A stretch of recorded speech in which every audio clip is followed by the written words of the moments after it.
There you go. All right. All right, so now we're up and running. Okay, so here we are at Revelation chapter 19, part 2. We started up last week, and we're going to do a quick little overview, and then we'll go ahead and jump into it. Why don't you open us up in prayer there, Steve, and we will take it from there. Great. Well, God, we want to thank you again for another opportunity for us all to gather here tonight. Lord, thank you for this house church here. That, those who truly believe, Lord, can come and gather after fellowship and study the Word. Lord, we thank you for Brother Herb for preparing himself, Lord, to come out and teach the Word to the best of his ability. Lord, pray that those that are even out on the internet, man, they're tuned in, ready to partake in the Word as well. Lord, we thank you again in Jesus' name. I pray. All right, so last week we did the first basically 10 verses of Revelation chapter 19, and we'll just talk about that real quick. Verses 1 through 6, talk about praise in heaven. And the first 6 verses of Revelation 19 was sort of a celebration ceremony because of what happened in Revelation 18, which was what? They destroyed the beast, the woman on the beast. Mystery Babylon was destroyed. That's right. She was destroyed, and in heaven they're like, hey, let's have a party. And so we see in the first 6 verses that all the hosts of heaven are cheering and celebrating and all of that. And then verses 7 through 10, really critical verses that make reference to the marriage feast of the Lamb. Oh, okay. We have Cassandra downstairs, and they won't let her in. Okay. I don't know why they do that. So,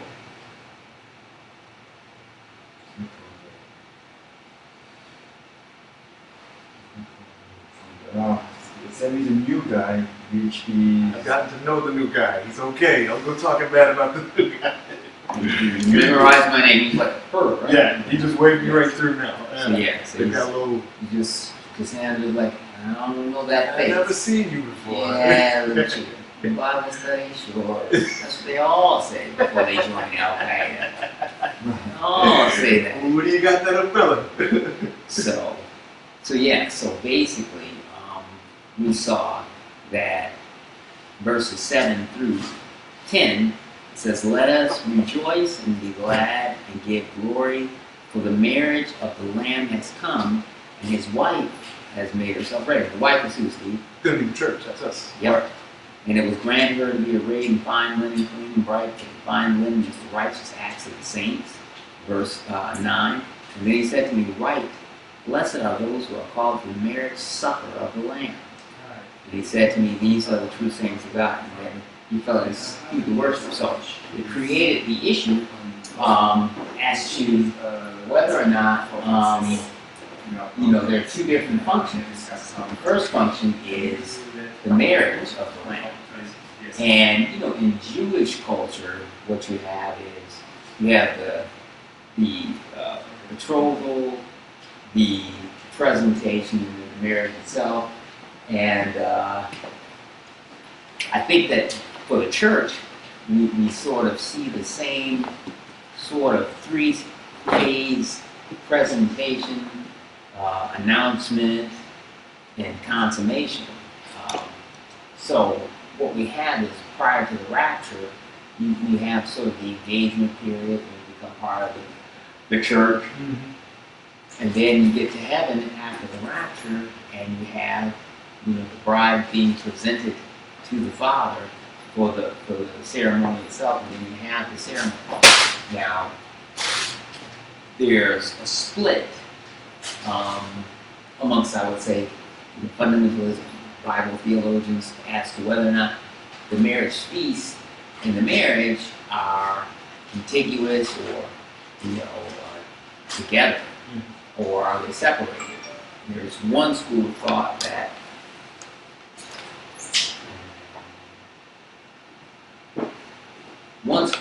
says that why wouldn't they just call up when they have their visiting house days? I don't know, maybe they call Oh, okay. So here are the two schools of thought. After the rapture, the church goes up to heaven, and the church becomes the bride. It's married to Jesus. We have the Bema Seat judgment, we have the judgments, and the rewards for all of our work. But we are now officially part of the relationship known as the bride with the groom, Jesus. And so, does the marriage feast of the Lamb occur on earth, or does it occur in heaven?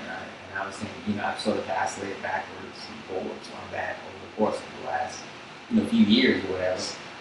Last week, I think one of the reasons that I cited in support of, for instance, a gentleman by the name of David Hamlin, who's written a pretty extensive commentary on the Bible, Book of Revelation specifically. And his position, hey, Sandra, and his position has been that he believes the marriage and the marriage feast of the Lamb occurs in heaven. In other words, when you go to a wedding, you have the ceremony, and then after the ceremony, you go to the reception, you have dancing and music and celebration and all that. And his position is that all occurs in heaven because after the second coming, the earth is devastated. It takes many years to get the earth up and running. When would you have time to throw a wedding party? So that's his position. Now, the position that J. Vernon McGee takes, and Mark Hitchcock and some other, dispensational prophecy teachers, they take the position that the marriage occurs in heaven, but the marriage feast, or the party that occurs after the marriage feast, would occur on earth. And J. Vernon McGee's position is that the millennium is a type of the marriage feast. In other words, he's saying that it won't be like a 2 or 3 hour affair afterwards, after the second coming. Let's run out to the banquet hall and let's step aside from Armageddon and run over to the Jerusalem Hilton and throw like a little chintzy little 3 hour wedding, and then I'll go and start putting the earth back together. He's saying that in essence, the church that becomes the bride after the rapture basically is in an exalted, glorified position throughout the millennium, and that the marriage feast of the Lamb extends out for 1,000 years, and that kind of I think it's not an allegory, but it's a metaphor. He says it's a type, and certainly the church will be exalted into a new and impressive position once we get into the kingdom. But I don't know if I'm willing to say that's the marriage feast. And the point that he and Mark Hitchcock make is that, there are guests there and they're friends of the groom there. The church is the bride, so we can't be the guests. There's got to be other people there. And he's saying that's the tribulation saints that entered into the millennium, got saved, and Israel that got rescued at Armageddon, that they would be the guests of honor at the marriage feast that occurs on the earth. David Hamlin's position was that the guests of honor that were going to attend the marriage feast after the wedding would be the martyr tribulation saints, and they're killed on earth, and then their spirits go up to heaven, while their bodies wait resurrection, and they're allowed to attend as honored guests. And the Old Testament saints whose spirits are already in heaven, Abraham, Isaac, Jacob, Moses, that those guys would be the honored guests who would attend the marriage feast, because their spirits are also in heaven waiting for the resurrection. Then at the rapture, when we get our new bodies, they would potentially get theirs as well, though there's an argument that they would get their physical bodies at the second coming. The church gets the physical bodies at the rapture. But they, according to that theory, so the first school is that the marriage and the marriage feast are contiguous, they both occur in heaven, and that the guests at the marriage feast in heaven would be martyr tribulation saints and Old Testament saints whose spirits are already of heaven. The other school of thought is that the marriage feast of the Lamb occurs on the earth after the second coming, and that it is either one of two things. It's either an event that occurs as a big wedding party thing that goes on for maybe many days or whatever, or as J. Vernon McGee suggests, it's kind of a metaphor for the special exalted relationship of the church, sort of 1,000-year honeymoon period, where they're partying and enjoying life for 1,000 years. But I kind of tend to think that, if you're having a marriage feast wedding party, that's different from everyday life. And during the millennium, you're going to have to return to normalcy for there to be the administration of government.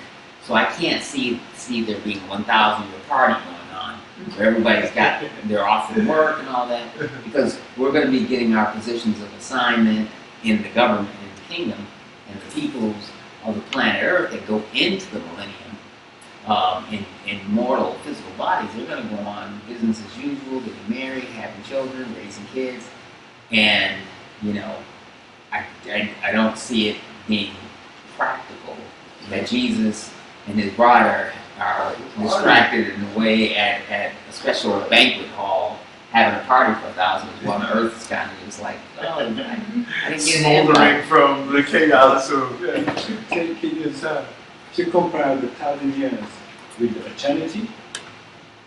Because after that is the eternity. So it's at the standpoint of human being, 1,000 years is a lot.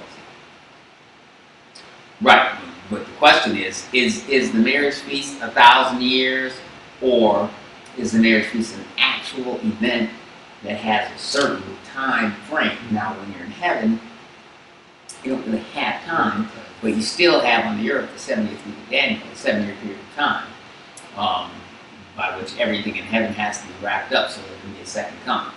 So I'm leaning towards the marriage feast being in heaven prior to the second coming, though I think it could fit that after the second coming, there's a specific event where the church is officially introduced to the world as the bride of Christ, and then after that's over, you get on to the 1,000-year administration of government. It's not really critical to doctrine and being saved and all that, but it's, for those of you, the book of Revelation is an important book to study, and the Bible prophecy is very important, and that's one of the things you're going to definitely run across, the two schools of thought on the marriage of the Lamb in heaven for sure, church becomes the bride, and the marriage feast, which is sort of the wedding party celebration after the wedding.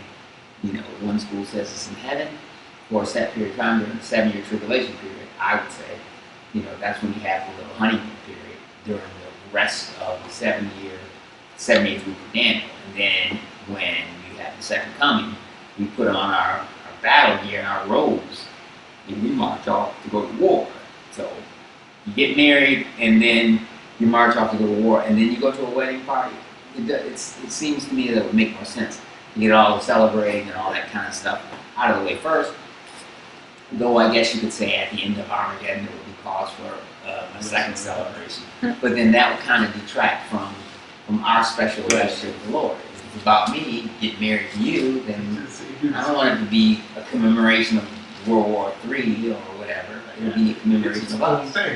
Right, so I'm leaning towards marriage feast being in heaven as part and parcel of the marriage itself, where the church becomes the bride. And then that raises the second issue on the 10 virgins that we talked about from Matthew 25.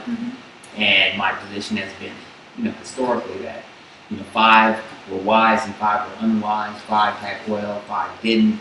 And then when the bridegroom came, as they come into the feast, the others had to go out and get oil, and they were left out. He said, open the door to us, let us in. He says, no, the door's shut, and sorry, it's too late.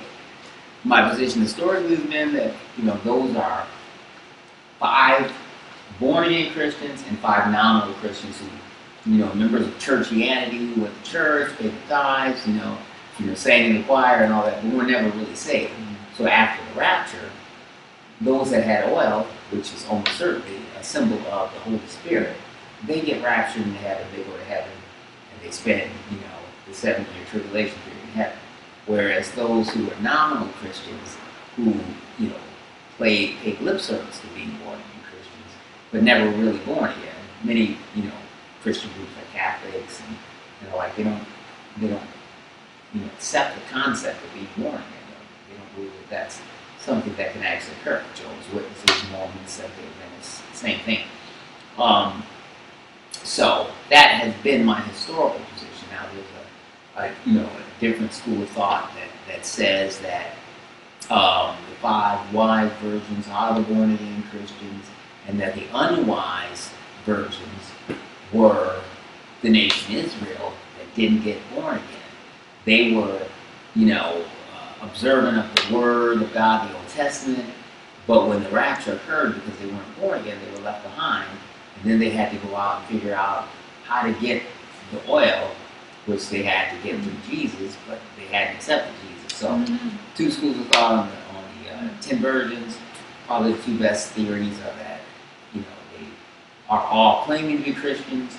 Only 5 of them were actually born again and therefore filled with the Holy Spirit, therefore raptured when the rapture occurred, and the other 5 nominal Christians were part of churchianity that were left behind after the rapture and couldn't get into heaven after that. And they said, "Oh, let us out of the tribulation period. Open the door, let us into the kingdom of heaven. Sorry, it's too late, doors closed."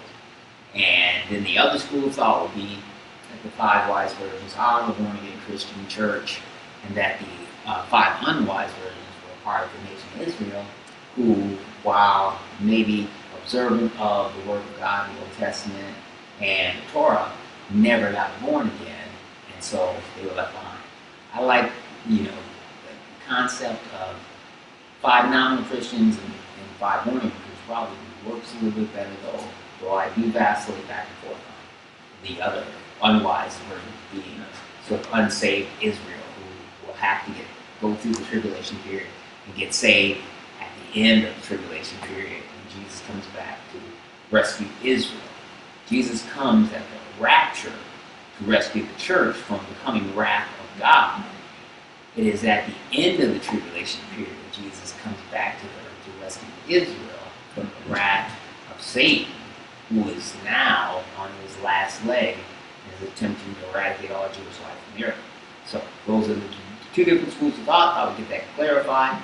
And now you guys are conversing, at least, having us discuss these things, or having me discuss these things with you, will help you immensely. When you have stumbled across somebody that wants to talk to you about Bible prophecy, eschatology, the most important topic in the Bible, you'll be more conversant than, I would say 75 to 85, maybe 95% of the pastors. Not church United goers, States. pastors. Right, pastors, not all church goers, but pastors. Because they don't even know these important concepts, so they can't explain it to anyone, and so they just ignore it, and they just move on and talk about, well, Jesus is love, and we do know that He is love and all that, but they're not going to tell who are the 10, you ask your pastor, see how astute he is in the Word of God and understanding the importance of Bible prophecy. Ask him, who are the 10 virgins in Matthew 25? Dave Hunt, he's been studying, teaching Bible prophecy forever, was honest enough to say at a Bible prophecy time, look, I'm not 100% certain who these 10 virgins are, but I think this, that, and the other. So I think God has laid it out in such a way as to force us to study the Word and hope that the Holy Spirit will reveal things to us as time comes, but to not be even conversant or aware of what the issues are, and show that you haven't studied. Show yourself approved like the world wants. So you guys are way ahead of the game. Anybody out there in internet land who's listening in, you're way ahead of the game in terms of being able to explain what the different point, counterpoint, the primary arguments are. So with that said, we have now gotten through the first 10 verses of Revelation 19. Now we're going to conclude tonight by leading off with the return of the King. What we've been waiting for all these years will be laid out for us, and English is going to read it to us from Revelation 11 through 14.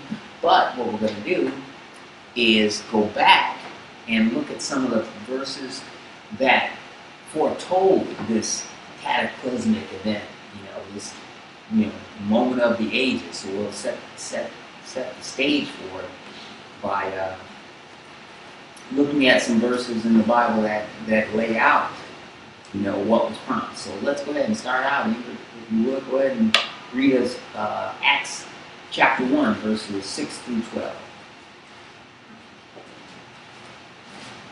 Acts chapter 1. Verses 6 through 12.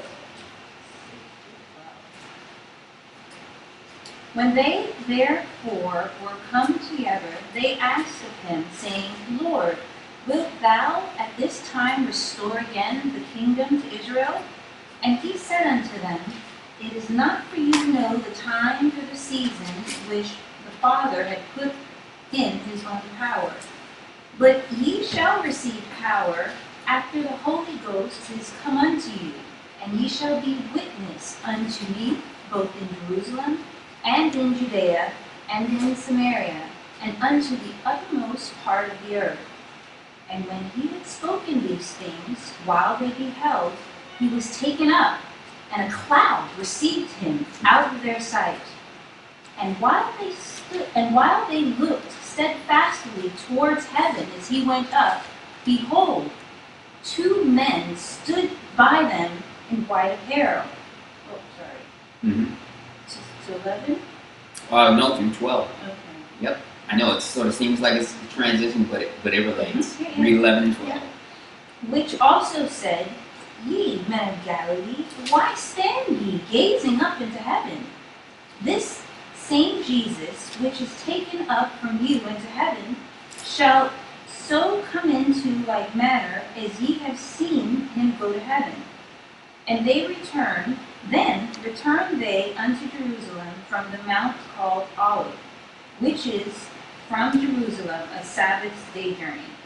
Having been on Mount Olive before, I'd say that's hyperbole. It's a little hill. You actually walk down the hill and you can walk into the gates of the old city of Jerusalem in about 10 minutes.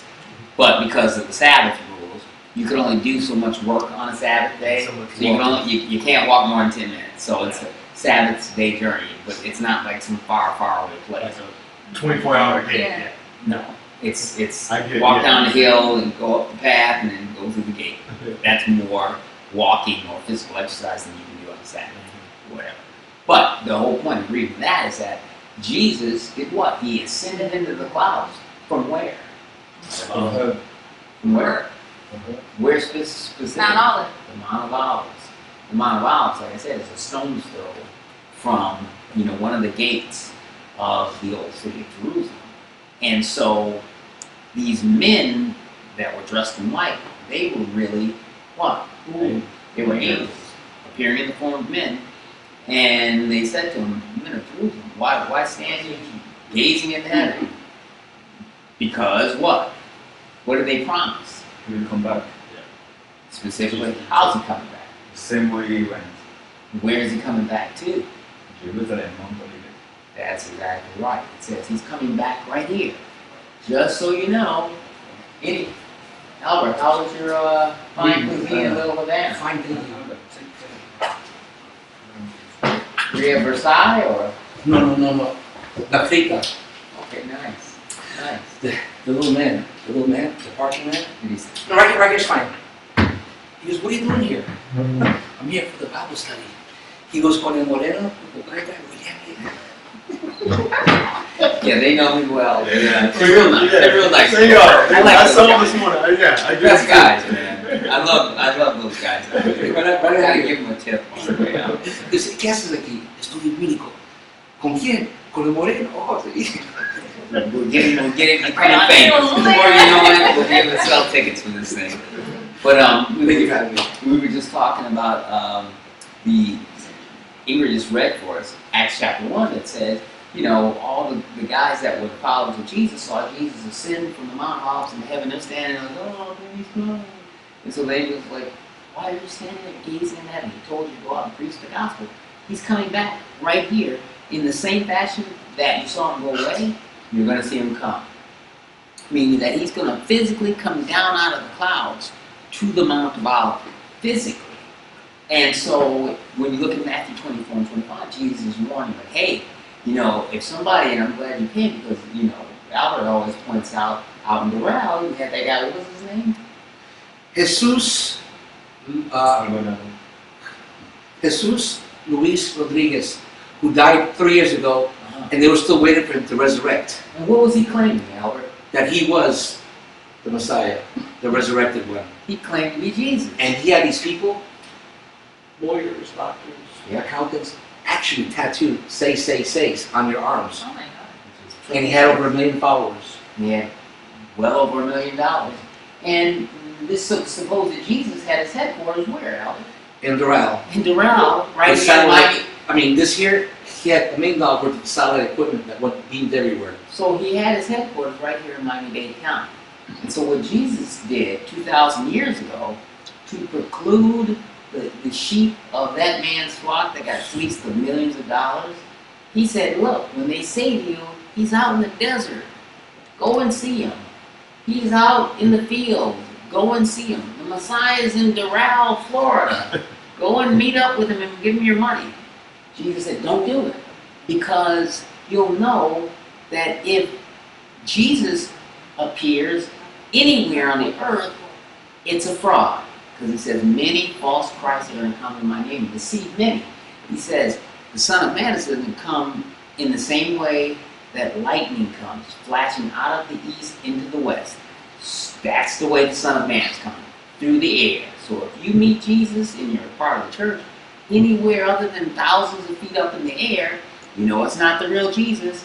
And if you've been left behind, then the only way you're going to see him again after the tribulation period is when he comes back from the air in a physical body to the Mount of Olives. And so Jesus gave us that tip, that warning, that precursor, that hey, guess what? As we get closer to my second coming, there are going to be scurrilous men who are going to claim that they're me. They're going to claim that they're Jesus, the Messiah. Don't believe them. They're going to try to lure you out to Doral and get your money. Don't go, because it's not me. If they say he's in the secret places, come and meet him. That's where we get, the Masons and the occultic societies. They always have these secret handshakes and these secret codes, and they've got these secret meeting places, these secret halls with no windows. Oh, the Messiah, the Christ, the Anointed One will appear on this special day. Come into the secret, illuminized hall and meet him. Don't go, because it's not going to be the real Jesus, because Jesus says, I'm not coming in any way other than I left. In the air, every eye can see me, open to the public, not in secret, not in any secret hiding place. So that's what we got from Acts chapter 1. So Steve, 2 Thessalonians kind of your baby there. So read for us 2 Thessalonians, this time, chapter 1 as opposed to chapter 2. And let's again lay some of the foundational Bible verses in support of Revelation 11, which is the big moment of all history. So give us 2 Thessalonians chapter 1, verse 7 through 10, Steve.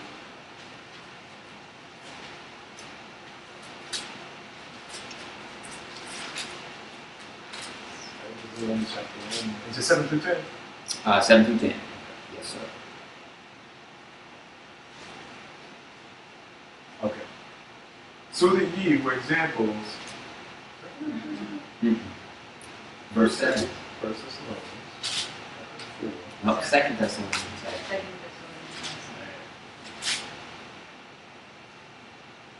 The one right before 2 Thessalonians chapter 2, which is kind of the key.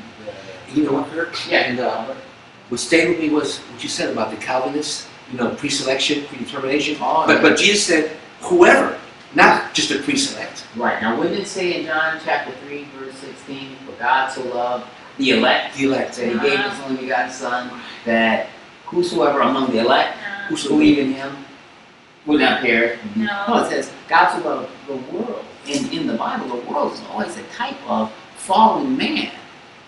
The world is the fallen sons of Adam, daughters of Eve. So God so Everybody. loved the fallen sinners, not the redeemed, pre-chosen. So it's another luciferic attempt to destroy the simplicity and the efficacy of the gospel by making it religified and making it sort of Christianized. Jehovah's Witnesses do that, Seventh-day Adventists do that, Mormons do that, and they take the gospel, tear it to pieces, And then they do it in the name of Jesus that isn't the Jesus of the Bible. So no, God so loved the world that he gave his only God. Not the pre-select. No. Everybody who's the son of Adam, daughter of Eve, all humans were predestined to do what? To go to heaven.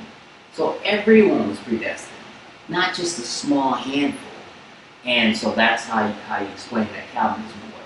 But now, I think Steve has gotten us to where we need to be. 2 Thessalonians chapter 1, verses 7 to 10. Thank you for that comment.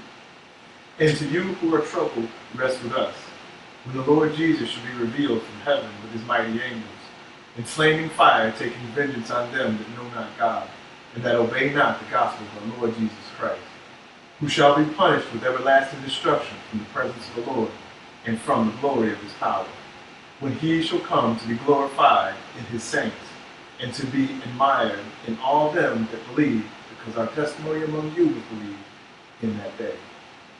So what we have Paul saying here to the Thessalonian church in the second letter he wrote to them is that, I'm going to give you some information to give some of you that are troubled a little bit of rest for your souls. And he says, when the Lord Jesus is revealed, where is he revealed from? He's not revealed in a secret Masonic meeting chamber. No, he's revealed from heaven with his mighty angels. This is not something that you can mistake. This is not something that could happen in a warehouse or garage. This is something that CNN and every eye that has a TV set is going to be able to watch, or a smart device that will be feeding on their smartphones, and then you'll be able to look up in the sky and see the sign of the Son of Man coming. And it says, he's coming in flaming fire to do what? Oh, dusty-footed, humble little Galilean carpenter Jesus is coming to take vengeance on those who do not know God. He came the first time as what? Lamb, suffering servant, to be the blood sacrifice, the Passover, paschal sacrifice for the sons of Adam, daughters of Eve. The second time he comes, though, he's not coming to suffer for anybody. He's not coming to be a sacrifice. He's coming to punish with everlasting destruction. The Greek word there, kolasin, everlasting destruction from the presence of the Lord. It's like Steve said when they did the SmackDown. Yeah, it's coming. And it says when he comes in that day to be glorified in his saints and to be admired among all those who believe. So the remnant of Israel on earth that has now come to believe in Jesus and cried out for him, they'll be looking up and saying, it's the Messiah, he's coming to save us. Yay, they'll be cheering. But the people that have not come to believe on Jesus for salvation, those guys, man, they're going to be in fear because he's coming to judge them and to bring judgment for all of the things that they've done throughout their lives. So, there we have, again, Paul is giving us a picture of this second coming that will occur at the end of Armageddon. Armageddon is both a place, a battlefield, it's a valley in Israel, Valley of Megiddo. It's also a particularized battle, but it's a campaign as well. It's a series of wars that culminate in a final big-time smackdown, fight out that's called the Battle of Armageddon, which is preceded by the campaign of the wars leading up to Armageddon. And so, at Armageddon, Jesus is going to fulfill all these things and bring all these things to a conclusion. Now, if you will, Albert, I left my house this morning. I didn't anticipate I'd be back home. you want to borrow mine? Or I got it. I mean, if you have an extra one, Okay. Flip over to Zechariah. Use mine or use these. Let's flip to Zechariah, which is the second to the last book of the Old Testament. Either second or third. Which one? Zechariah, and we're going to be looking at Zechariah a couple times tonight. Let's start out right now by putting you in Zechariah chapter 14. And read the first 5 verses for us first, Albert, and then we're going to progress from there. Jerusalem and the nations. Behold, the day of the Lord cometh, and thy spoil shall be divided in the midst of thee. For I will gather all nations against Jerusalem to battle, and the city shall be taken, and the houses rifled, and the women ravished, and half of the city shall go forth into captivity. And the residue of the people shall not be cut off from the city. Then shall the Lord go forth and fight against those nations, as when he fought in the day of battle. And a steep shall stand in that day upon the Mount of Olives, which is before Jerusalem, on the east, and the Mount of Olives shall cleave in the midst thereof toward the east and toward the west. And there shall be a very great valley, and half of the mountain shall remove toward the north, and half of it toward the south. And ye shall flee to the valley of the mountains, for the valley of the mountains shall reach unto Azal. Ye shall flee, like ye flee from before the earthquake in the days of Uzziah, king of Judea. And the Lord my God shall come, and all the saints with thee. Excellent job, Albert. Excellent job. Now, we got a mouthful there. Albert told us a lot of stuff. Now, this was written, what Albert just read, 700 years, 7 centuries before Paul wrote what he wrote to the Thessalonians, before Luke wrote the first chapter of Acts that talked about, hey, men of Jerusalem, why stare you gazing up into heaven? This same Jesus will come in like fashion that you saw him go away. Where did he go away from?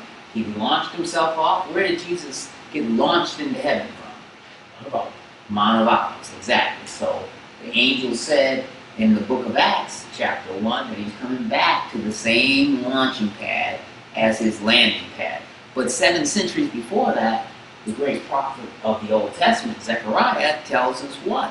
He tells us that the second coming of the Messiah would be to what place, Albert? He tells us right there, verse 4. I couldn't even pronounce that word. And in his, in that day, his feet will stand on the Mount of Olives, which faces Jerusalem on the east, just in case, you were wondering whether it was Mount Olive in, Chicago, the Baptist church. No, this is not the church on the south side of Chicago. He's talking about the little hill that faces to the east of Jerusalem. And it says, when his feet touch down on the Mount of Olives, what's going to happen? It's going to split in two. So powerful will his return to the earth be, that the Mount of Olives is split in two, creating a new valley from which, or through which, the Jews that are being pursued and persecuted by the Antichrist can flee through it, right into the feet of Jesus. And they're going to run down that little valley, and who will be standing at the other end of the valley? It'll be Jesus himself, sort of like when Moses parted the Red Sea, and they went through, and Pharaoh went through after it. Well, the Jews are going to flee through that valley right to the Mount of Olives, where Jesus will be standing. The Antichrist and his troops will be pursuing, and they'll find at the other end of that valley, oh my goodness, guess what? None other than Jesus himself will be there. Yeah, back. And so it'll be an interesting time. So we find out that yes, Jesus is going to literally return to the Mount of Olives in great power and glory to destroy the enemies of God and to rescue Israel.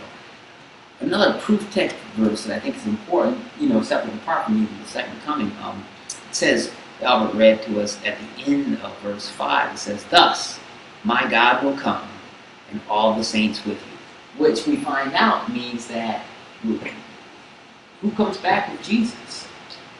Church. The church comes back with Jesus. Cassandra. So the Mount of Olives is not really a mountain like those. No, in the same sense that the Sea of Galilee isn't a sea. I grew up in Michigan, which is a Great Lakes state, and all of those lakes, all 5 of them, are amongst the 5 largest lakes on the face of the earth. Lake Michigan, the largest lake on earth. Sea of Galilee is not even 1/20th the size of the smallest of any one of the Great Lakes, but it's called the Sea of Galilee. When I went there, and I got a chance to go out on a boat, and I was like, oh. It's not a sea like the Atlantic Ocean that I just flown in a plane across the Mediterranean Sea, and I looked out the window when I landed in Tel Aviv. I was like, oh, Mediterranean Sea. When I got to the Sea of Galilee, I was like, it's like a quaint little, like a lake. It's a big lake. But it's a colloquialism. The Sea of Galilee, and Israel's a very, very tiny nation now. But when Jesus comes back, it says he's going to expand the Israel proper out all the way to Egypt and all the way to Saudi Arabia. So to the west, Israel will be expanded out to Saudi Arabia. In the east and north, it will expand to include Egypt. So it'll be big. But as of now, it's just like this little, like tiny little nation. You can't have a big, you can't have Lake Michigan in Israel. That would take up like almost the whole nation. So yeah, Mount of Olives is really, it's a hill. It's impressive. It's impressive that when its feet touch down, it's going to split in two. I mean, but it's not like Mount Everest. No, it's a hill, a big giant hill outside of the city of Jerusalem that looks across to the Temple Mount. And so that'll split and a valley will be created. And so we find out now, the second important portion of that is it says that in the verse 5, it says, thus, the Lord my God will come and all the saints with him. Now we find out, we're going to look at Revelation chapter 19, who comes back with the saints at Armageddon. Who's leading the saints? Jesus. But Zechariah is saying, the Lord my God will come. And why is that a critical verse for those of us that are born again? It's an apologetic. Because he's saying that Jesus is God. Exactly. This is a critical deity of Christ verse, which is important for those of you that are born again, that are doing your duty to engage in contending for the faith, like myself, Steve, Albert. I know Albert has had a lot of experience with the Jehovah's Witnesses, haven't you? Oh, well, just yesterday. But you guys use Jehovah, we use Lord. Oh, but the Lord's a title of a king. So how can you say that the Lord is God? I go, how about Exodus 3:2? I am who I am. Oh, I am. But they still kept on disputing me. But you know what? Well, nowadays on our website, you'll see, we have the King James Version there, the New King James, and you can decide for yourself. You can compare our New World Translation to other Bibles. We're being open about it now. Well, so what you do next time you see him, you throw this one at him, Albert. You give them Zechariah chapter 14, the tail end of verse 5 says, the guy who's coming back to the Mount of Olives at the end of Armageddon is the Lord my God, who's coming with all the saints. But then the word Jehovah, and I learned this from you, came up in 1800. No, but it's a tablegram or whatever of the word Yehweh. We broke it up and made it singular. So the takeaway from this is what? Zechariah chapter 14 verse 5 says that the guy who's coming back to the Mount of Olives with the church, the saints, is the Lord our God.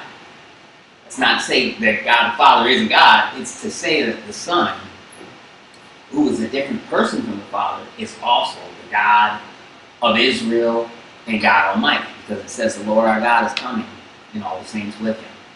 That's Jesus' role. So again, this is an excellent proof text for the deity of Christ. So now, Zechariah chapter 14, verse 9. Albert, since you're here, anyone go ahead and read verse 9. Oh, right here.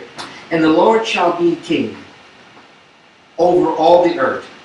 And that day shall there be one Lord, and his name one. Again, we have Jesus.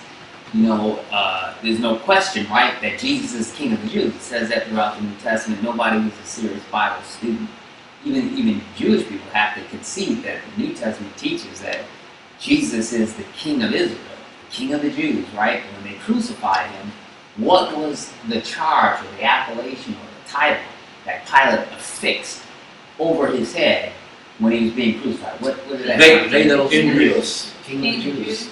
Say, Rey de los Judíos. okay, man, you bring it out. Albert, bring the A game, man, in the new year. Start the new year off with a bang. The King of the Jews, right? Right. And so clearly, the Old Testament prophets are saying that the King is none other than the Lord, and his name is one. And so we see that you can't divorce the term Jehovah, which is an anglicized, created word that is sort of a transliteration of the Old Testament Tetragrammaton, which is Yod-Heh-Vav-Heh, or Yahweh is how most people think it's pronounced. Yahweh is not the name of the Father, and he's got a son, Jesus. Yahweh is just the name of the united one God of Israel. That's the burning bush that appeared to Moses on, Mount Sinai. And that God is divided out into three persons: the Son, the Father, and the Holy Spirit. but they're all the Lord. They're all Jehovah. The Father is different than the Son, but we don't like, Yahweh Johnson and his son Jesus. That's how we used to kind of think about it when I was a kid, but that's not. And Joe's Witness would promote that kind of deception and error. But now that you're armed with Zechariah chapter 14, verse 5, you'll be able to really pick them out. So I will read for us verse 12, same chapter. And this shall be the plague wherewith the Lord will smite all the people that have fought against Jerusalem. Their flesh shall consume away while they stand upon their feet, and their eyes shall consume away in their holes, and their tongue shall consume away in their mouth. One, this verse Horrible. is supernatural proof that the Bible is a supernatural book handwritten by God. Because when this was written, Zechariah got this directly from the Lord, but he got it like 2,800 years ago. Talk about 28 centuries ago. The idea of a weapon being able to cause your eyeballs to dissolve away while you're standing on your feet, or your flesh to dissolve while you're standing there. We now know that at Hiroshima and Nagasaki, thermonuclear warfare, hydrogen and atomic bombs can do that because it can generate such terrific heat that it will basically ionize metal and it will vaporize flesh, which is mostly water. But the idea that there's an enemy of Israel that can do that back, 7 centuries, 8 centuries before Jesus was born, it's unheard of. Like Zechariah, they were like, what in the world are you talking about? And when they asked me, like, I really don't know, but that's what he told me to write, so that's what I wrote down. So Zechariah wrote that 2,800 years ago, but now we see that those things can happen. And Jesus is saying, because you guys persecuted Israel, the same type of warfare that you were using, thermonuclear warheads, neutron bombs that can dissolve flesh and leak buildings, and then other bombs like a hydrogen bomb that can destroy flesh and buildings, with one massive wave of thermonuclear heat. Jesus is saying that's the same punishment I'm going to inflict upon the armies of the Antichrist. Where? At Armageddon. This verse is making reference, this whole chapter is basically giving us a specific detailed picture of what in Revelation chapter 16 is referred to as the Battle of Armageddon, where they gathered them together to Armageddon. Jesus is going to be unleashing thermonuclear style punishment on the armies of the Antichrist at his second coming, causing their eyeballs to dissolve in their socket and their flesh to dissolve before they can fall to the ground. It won't be any time to repent, right? Right there, it says it right there. No time to, you can't appeal. I heard, can you give me an appeal, Lord, Please let me explain to you. So the reason why I killed all those guys at the Holocaust was, give me a couple. He's not gonna ask any questions. There's not gonna be any commentary. It's gonna be immediate judgment. So, Albert, go ahead if you would, and let's get verses 18 through 21. Excuse me, 16 through 21. And it shall come to pass that every one that is left of all the nations which came against Jerusalem shall even go up from year to year to worship the King, the Lord of hosts, and to keep the Feast of Tabernacles. And it shall be that whose will not come up of all the families of the earth unto Jerusalem to worship the King, the Lord of hosts, even upon them shall be no rain. And if the family of Egypt go not up, and come not, that have no rain, there shall be the plague wherewith the Lord will smite the heathen that come not up to keep the Feast of Tabernacles. This shall be the punishment of Egypt, and the punishment of all nations that come not up to keep the Feast of Tabernacles. In that day shall there be upon the bellows of the horses holiness unto the Lord, and the pots in the Lord's house shall be like the bowls before the altar. Yea, every pot in Jerusalem and in Judah shall be holiness unto the Lord of hosts. And all they that sacrifice shall come and take of them, and see it therein, and in that day there shall be no more the Canaanite in the house of the Lord of hosts. Wow. I missed your dramatic Alexander Scorby style energy in reading the word. No, this is It's not the same. No, it's all right. We have missed you greatly, Albert. We're glad that you have returned to us. Because we find out here, as Albert so enthusiastically laid out to us, that, this is what's going to happen. It says, it shall come to pass that everyone who is left, there's going to be a bunch of folks that ain't left because they're dead, of all the nations which came against Jerusalem shall go up from year to year again. So all of the nations that went against Jerusalem, the people that held out and refused to sign on and go along with their government and go along with the Antichrist, to turn against Israel, and especially during the second half of the tribulation period, it says Jesus is going to come against those nations that went against Israel against Jerusalem. What is he talking about? He's talking about the Battle of Armageddon, which is at the second coming, which we're going to be looking at in Revelation chapter 19, verse 11. When Jesus intervenes in history in Revelation chapter 19, verse 11, which is our first verse of the night for this chapter, it's making reference to the very conclusion of this cosmic battle, the Battle of Armageddon, that Zechariah wrote about 28 centuries ago, 8 centuries before Jesus. So now let's fast forward all the way to the end of the New Testament, the last book of the Bible prior to Revelation, written by the half-brother of Jesus, Jude, if you would. And since Jude has only one chapter, let's go to verses 14 and 15, if you would, Phil. Jude. Yep, the last book before Revelation. The last book of the New Testament prior to the book of Revelation, written by the half-brother of Jesus. Now, why is Jude not his full brother? Because they have different fathers. He had It's the same mother. the same mother and father, and Jesus could not be who he claims to be. You tell it to the Catholics. Yeah, I know, right? Oh, goodness forbid. That's a whole nother. Goodness forbid. Goodness forbid. So. Phil, go ahead. 14 and 15. And Enoch also, the seventh from Adam, prophesied of this, saying, Behold, the Lord cometh with 10,000s of his saints, to execute judgment upon all, and to commit all that are ungodly among them, of all the ungodly deeds which they are ungodly committed, and of all the hard speeches which ungodly sinners have spoken against him. Okay, so what we have here, the last book of the Bible prior to Revelation, we've got Jude writing that, behold, the Lord comes with 10,000s of his saints, which is sort of an Old Testament way of saying billions. In other words, there are going to be billions of people in the Lord's army when he comes back, the church and the angels. So 10,000 times 10,000, if you sat down and used the calculator, that would certainly put you in either the hundreds of millions or in the billions. So yeah, there are going to be hundreds of millions of people that are, that are in this final army.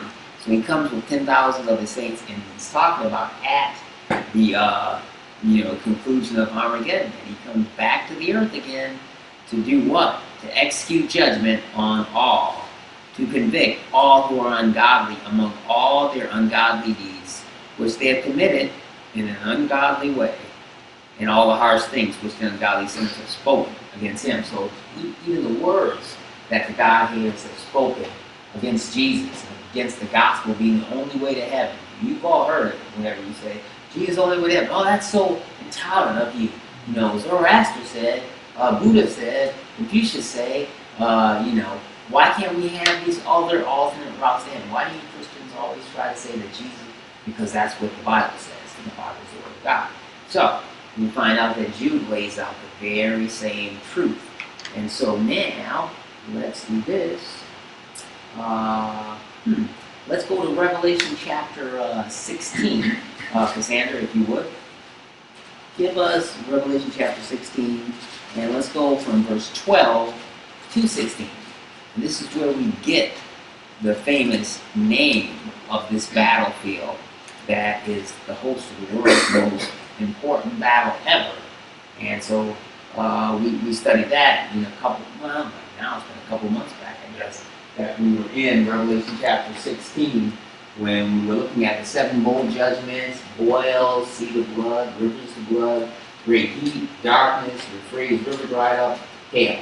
When we did the 7 bowls, that was in Revelation chapter 15 and Revelation chapter 16, which was probably sometime around November And so now we move past that to the 7 Jewels of Babylon. Mystery Babylon arises, chapter 17. Mystery Babylon destroyed by God, chapter 18. And then here we are to where we're at today, Revelation 19. Where we have the second coming of Jesus, and the 4 critical points there are the Battle of Armageddon, the marriage of the Lamb, and on this chart, again, this marriage of the Lamb is occurring in heaven, but it's consummated on earth. The return of Christ with the church and his angels, and the Antichrist and false prophet in the lake of fire. So, let's go back and take a look at those bowl judgments and see what Scripture has to say about this final battlefield leading up to this, culminating this final cosmic battle. Revelation chapter 16, verses 12 through 16. And the sixth angel poured out his vial upon the great river of Euphrates, and the water thereof was dried up, that the way of the kings of the east might be prepared. And I saw 3 unclean spirits like frogs come out of the mouth of the dragon, and out of the mouth of the beast, and out of the mouth of the false prophet.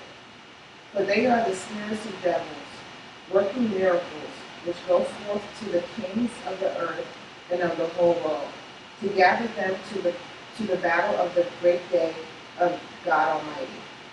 Behold, I come as a thief. Blessed is he that watches and keeps his garment, lest he walks naked, and they see his shame. And he gathered them together into a place called, in the Hebrew tongue, Armageddon. That's where we get the famous name for the Battle of Armageddon from verse 16 of Revelation chapter 16. Now, since we're in Revelation, let's have Ingrid pop back a couple of chapters to Revelation chapter 9.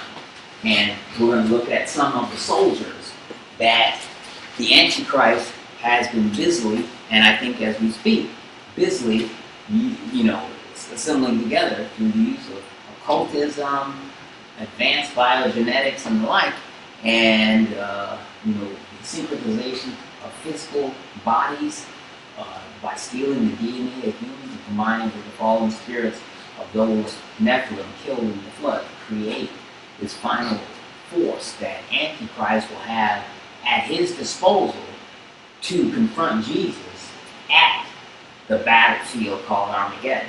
So, if you would, Ingrid, read for us Revelation chapter 9 and give us 1 through 21. Give us the whole shot.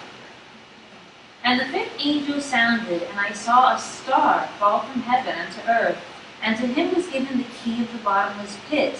And he opened the bottomless pit, and there rose a smoke out of the pit, as the smoke of a great furnace. And stop right there. Remember the star? What do we say that? Angel. It's an angel, right? So Ingrid told us that the 5th angel saw, and I saw a star, an angel, falling from heaven. So this isn't a good angel, this is a fallen angel. And so I'm sorry, Ingrid, go ahead. As the smoke of a great furnace, and the sun of the air were darkened by reason of the smoke of the pit. And there came out of the smoke locusts upon the earth, and upon them was given power, as the scorpions of the earth have power. And it was commanded them that they should not hurt the grass of the earth, neither any green thing, neither any tree, but only those men which cannot have the seal of God on their foreheads. And to them it was given that they should not kill them, but they should be tormented 5 months. And their torment was as the torment of a scorpion when he striketh a man.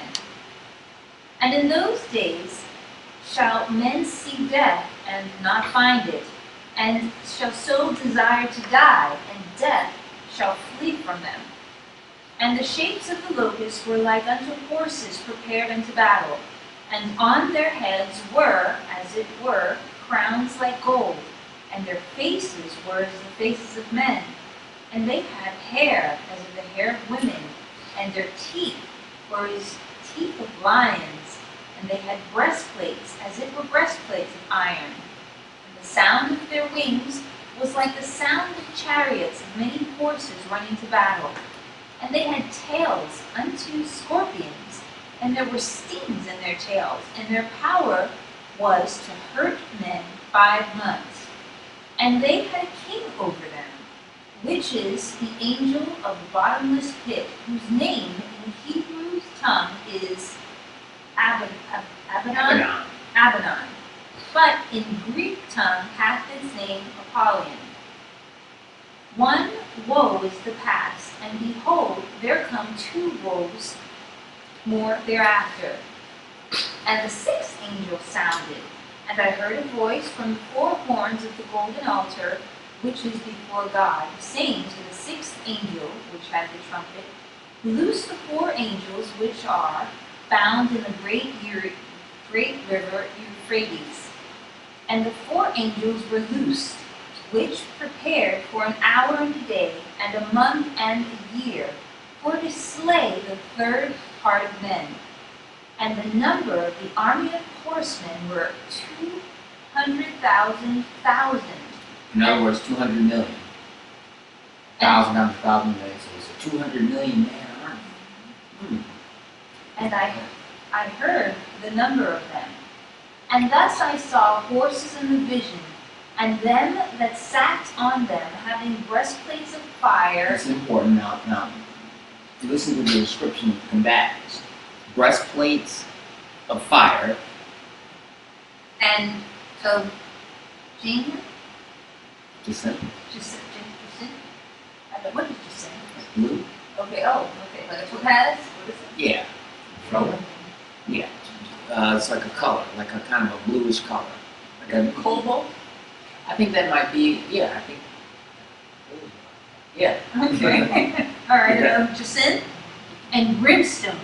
And the heads of horses were as the heads of lions, and out of their mouths issued fire and smoke and brimstone. These are not normal No. horses that have the heads of lions that can shoot fire, smoke, and brimstone out, like Godzilla, in the Godzilla movie, except they're real, because the Bible says so. These are the combatants in this battle of Armageddon that Antichrist will turn against Jesus and the church as it comes to rescue Israel. Verse 18, continue. By these 3 were the 3rd part of men killed, by the fire and by the smoke and by the brimstone which issued out of their mouths. For their power is in their mouth and in their tails, for their tails were like unto serpents and had heads, and with them they do hurt. And the rest of the men which were not killed by these plagues yet repented not the words of their hands, that they should not worship devils, and idols of gold and silver, and brass and stone, and of wood, which neither can see nor hear nor walk. Neither repented they of their murders, nor in the sorceries, nor of their fornications, nor of their thefts. So these are the characters, the soldiers that will be fighting on behalf of the Antichrist. These monstrous entities that have horses with a lion's head that can shoot fire out of their mouths, that kill people. All of these things will be going on. And Phil will read for us, if you will. Let's pop forward a couple of chapters and take a look at Revelation chapter 17. Who is the entity behind this demonic horde? 200 million man, not use man in quotes because they appear to be anything but regular human beings. But ultimately, Phil's going to tell us the force or the power behind this 200 million man demonic army. Revelation 17, verses 11 through 14. And the beast that was and is not, even he is the head, and is of the 7 and goes into perdition. And remember when we got that verse, when we studied how confusing that was. Beast was, and is not, is also the 8, is of 7. We're not going to go through all that again, but we'll refer back to Revelation 17 for the detailed explanation. I'm sorry, Phil, go ahead. And the 10 arms which thou sawest are 10 kings which have received no kingdom as yet, but receive power as kings, one power with the beast. It hath one mind, and shall give the power and strength into the beast. They shall make war into the land, and the Lamb shall overcome them. For he is Lord of lords and King of kings. And they that are with him are called and chosen and faithful. And he said to me, the waters which thou sawest, where the world sits, are peoples, and multitudes, and nations, and tongues. And the temples which thou sawest upon the beast, they shall hate the war, and shall make her desolate and naked, and shall eat her flesh, and burn her with fire. Okay, so we see in verse 10 it says there are 7 kings, 5 have fallen, 1 is, and the other has not yet come. And when he comes, he must continue for a short time. So who is this entity in Revelation chapter 17, verse 10? Who is that making reference to? That's exactly right. It's talking about these great world leaders who all aspire to world leadership. And it makes reference to 7 great kings of the world. 5 have fallen as of the time that the book of Revelation was written by John. 1 was in existence or extant at the time John wrote the book of Revelation. Maybe it was Domitian, one of the Roman Caesars. And the other has not yet come. And when he comes, he must continue for a short space.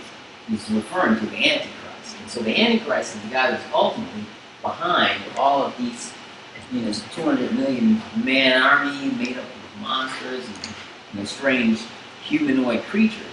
And so Antichrist is ultimately the powerful force behind the greatest military combined might in the history of the planet Earth.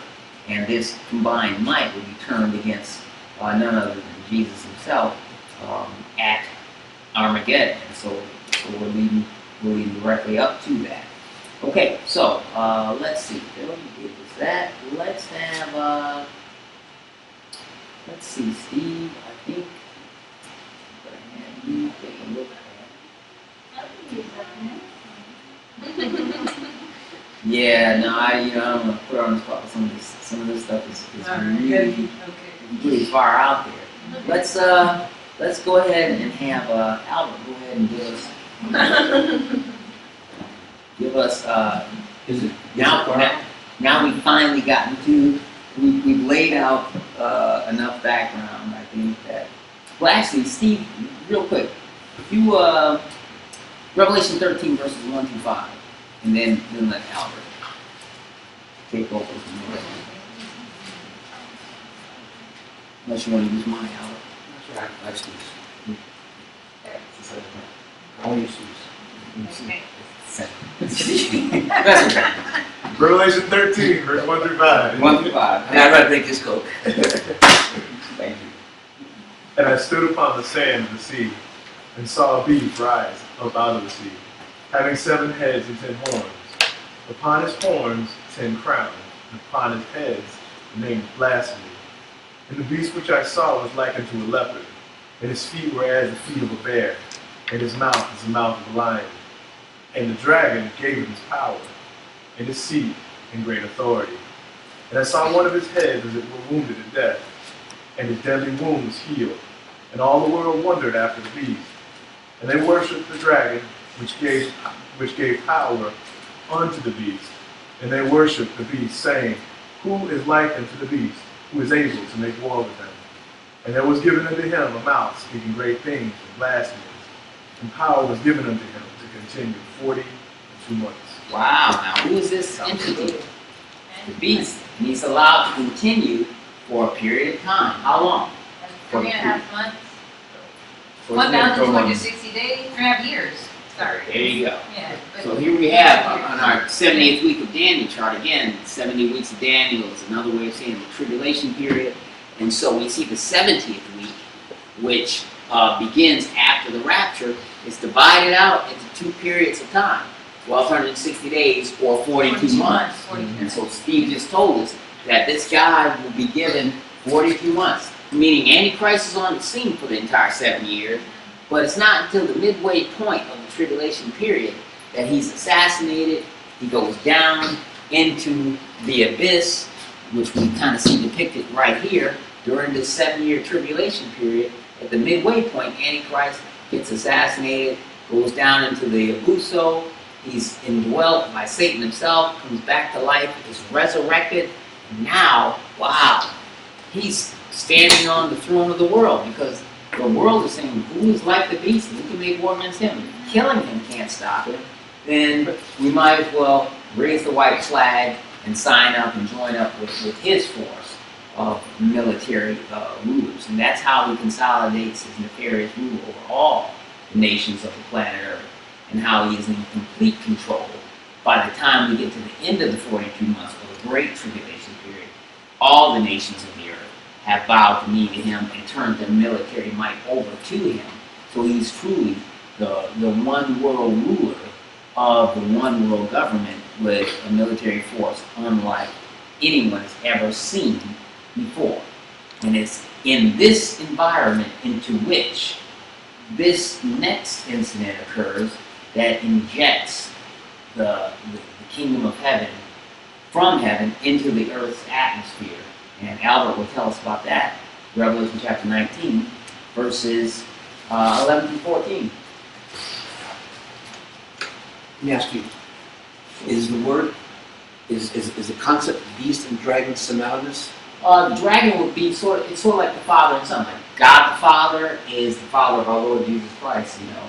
Jesus is the Son, the Lord, and Satan mimics or imitates that Trinity by what? The dragon, who would be Satan himself, and the Antichrist Would be the beast. would be, well, they're both referred to in Revelation as the beast, but there's a beast that comes from out of the sea, and there's a beast that comes from out of the land. One is the Antichrist, the other is the religious propaganda artist of the Antichrist, the PR man, the false prophet. That's exactly right. Here we have it right here. And that could be You got Vatican. the beast, yep. You see this guy right here? You got the Vatican robes on, false prophet. He's a type of beast. Revelation 13, verses 11 to 17.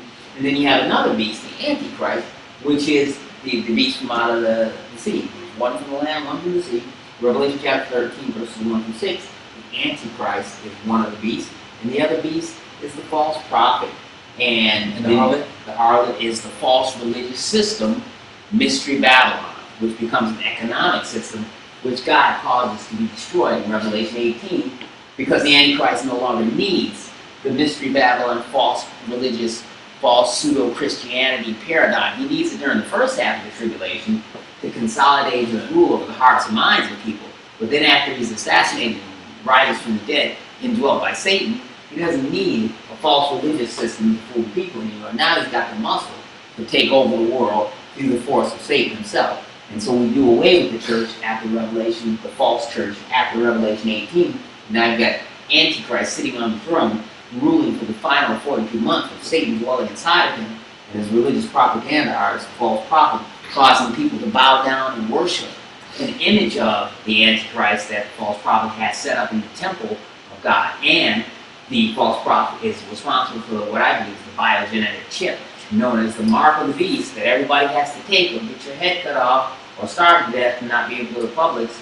And as a result of that, everybody who takes that mark will be condemned to hell forever, because I think it rewrites your DNA so that you're no longer Adamic or fully human, but now you become a Nephilim, Superman, a enhanced man that Jesus didn't die for on the cross. So therefore you disqualify yourself from the salvation that God provided through His Son for dying for the sins of man.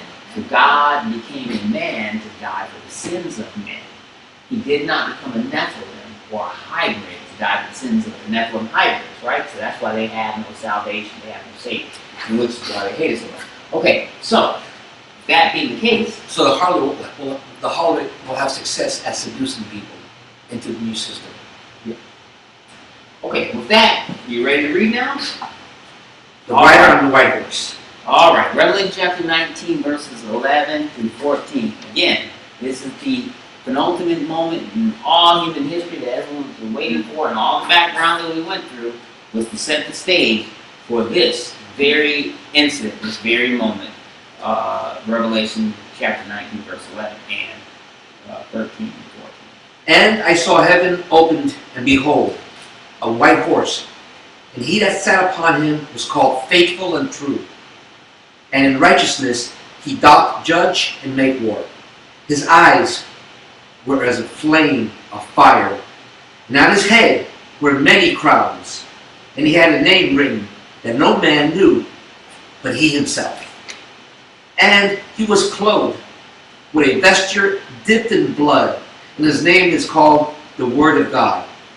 And the armies which were in heaven followed him upon white horses, clothed in fine linen, white and clean. Wow, thank you, Albert. Perfect.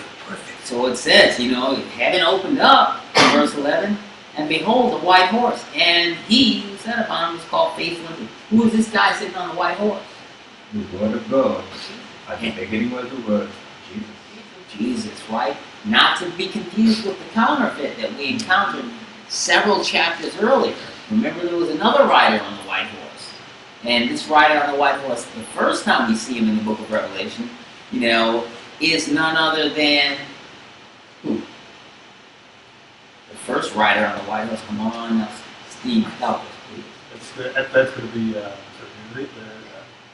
first rider on the white the pale horse death. No, Steve, no. Where was it? Where? Revelation chapter. Revelation what? You know what? We all give up. I think it's 3. Yeah, now that's kind of cute. Remember the white horses? There was 3 horses, the black horses, the white Well, horses. no, those guys are, the 4 horsemen of the apocalypse. Let's see if you can find those. Let's see. That's in 6 or so. Yeah, but the rider on the white horse that has the quiver but no arrows, he's the man of peace. Oh, I see. Yeah, He that's going is- to be your false prophet. It's your, so it won't be the Antichrist. He has that, man. Is that 6? Now he will have 6 too? Let's see. Let's take a look and see. Yep, that's exactly right, Ingrid. It says, in Revelation chapter 6, verse 2, Now I saw when the Lamb opened one of the seals, and I heard one of the 4 living creatures with a voice like thunder say, Come and see. And what does he show me? And I looked, and behold, a white horse, and he who sat on it had a bow, and a crown was given him, and he went out conquering and to conquer. The first seal. Ingrid, how'd you find that gold star for you? You are the man, even though you're a girl. So, that is, Stephen, that's key for you, since you do some street evangelism. You got to be able to distinguish between 2 riders on the white horse. One is the Antichrist, the false Messiah, riding on a white horse to do what? To convince the world, I'm the guy. After the church is gone, we're not there to preach the gospel anymore. The Gentile world. Right? And so this guy comes on the scene claiming not just to be a great leader, but eventually convincing the people that he is none other than the Christ. That, not the Antichrist, well, why would he want to convince the world that he's the Antichrist? Why would he convince? No, it was the Christ. Right, right. You want to I thought you said the Antichrist. No, sorry, maybe I said, but I'll talk. Okay, right. He's not going to want to convince the world that he's the Antichrist. He wants to convince the world that he is the Christ. But he is a rider on the white horse with an empty quiver of bow, which some people say that is symbolic for him being a man of peace. We found out through Daniel that by peace he will destroy many. He's going to fashion a peace treaty with the nation of Israel for how long? Remember that peace treaty? 3.5 years. No. The first half, the peace treaty, sit on the throne. Girl, how long will the peace treaty be? It's a 7-year treaty. It's a 7-year treaty. Daniel Halfway. says. And in the midst of, the week, he abrogates or vitiates the peace treaty. Okay, So yeah, it's a so yeah, it's a 7-year 7-year treaty, but It gets it's violated 3.5 halfway years. through. Okay, fair enough, sorry. Right? And then the abomination of desolation of every boast in the temple declares himself to be God. Yes. Violating the 7-year peace treaty, Mhm. which is coincidentally the same length of time as the 70th week of Daniel, 7 years. But it's during the midway point he violates that. And I think we have that laid out here. Here we have the 70th week, divide out into 1260 days. And Daniel chapter 9, verse 27, we've got the temple that he builds, and he goes in and he desecrates.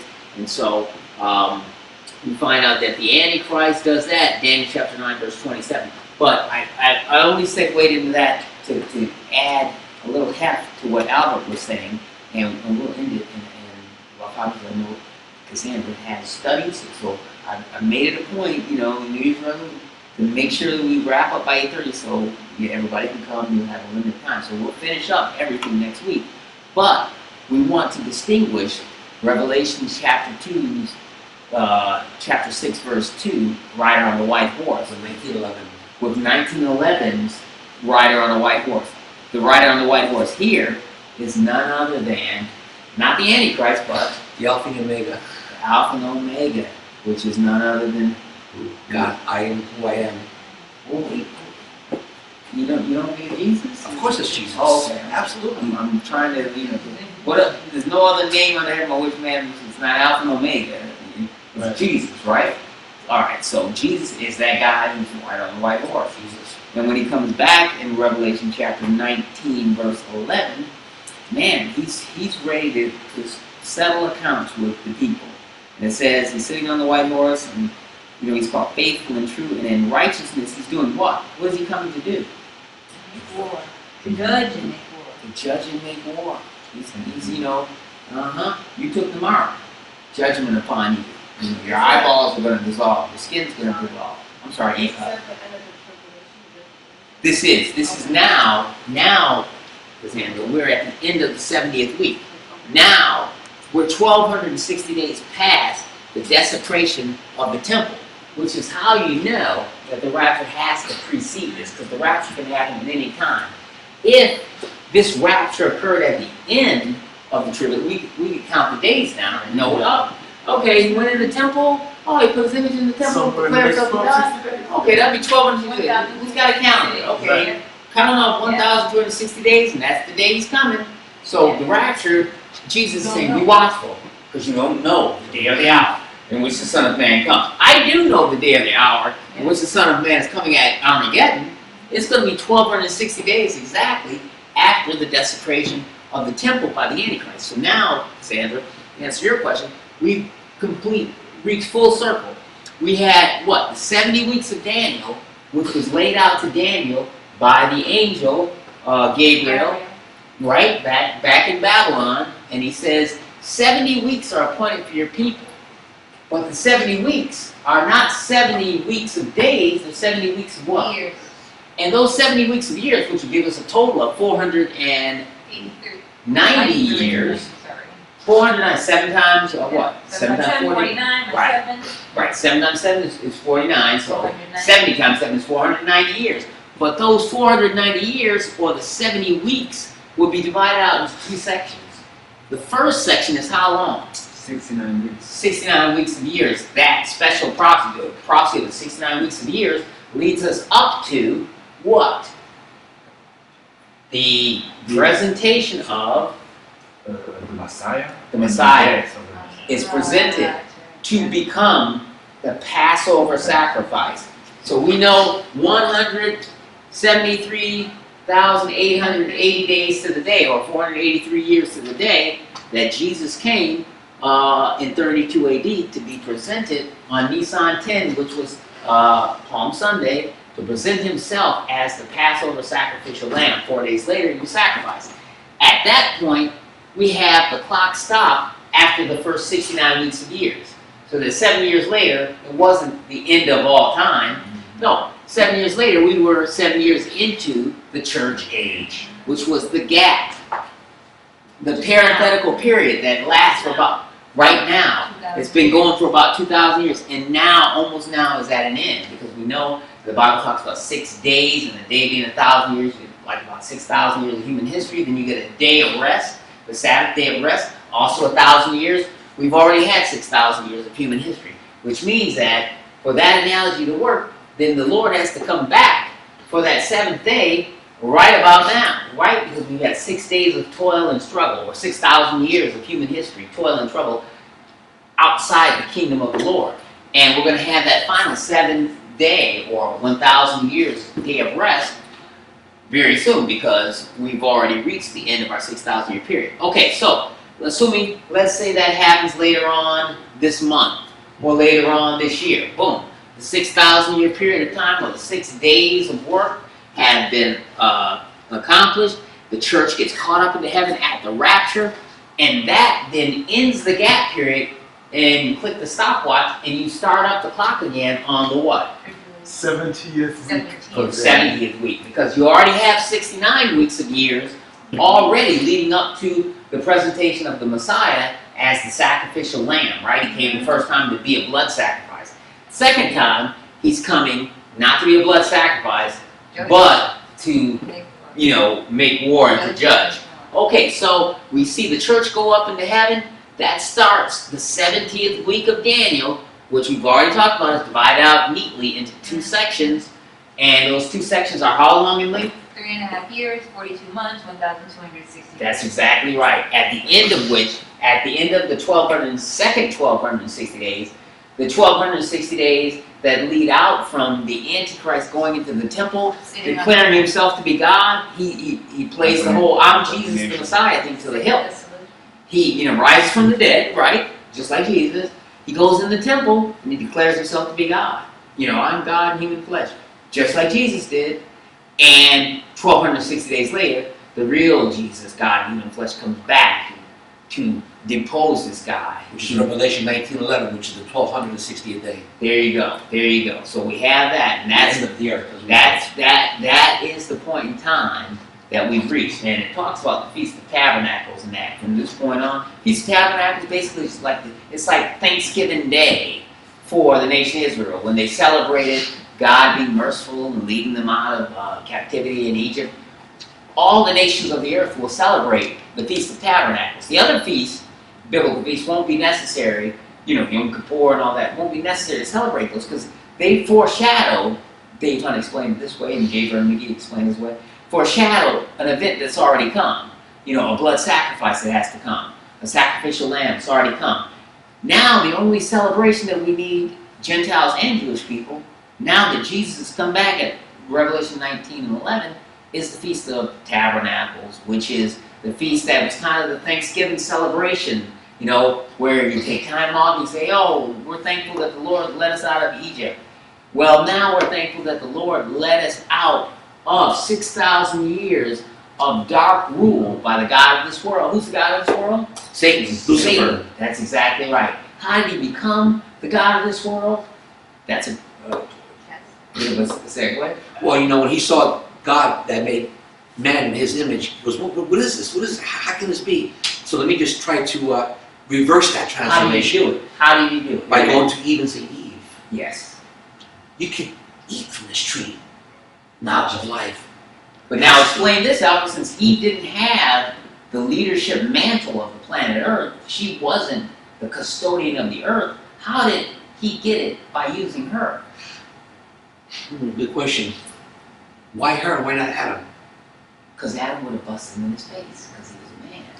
Men confront men. If I come up and try to take Phil's wallet, he's going to punch me in the face because they get the freak out. If I come up and pat his wife on the butt and pinch her butt, what do you think he's going to say? He's going to say, hold up, my friend, that's my wife. I can do that, but you can't.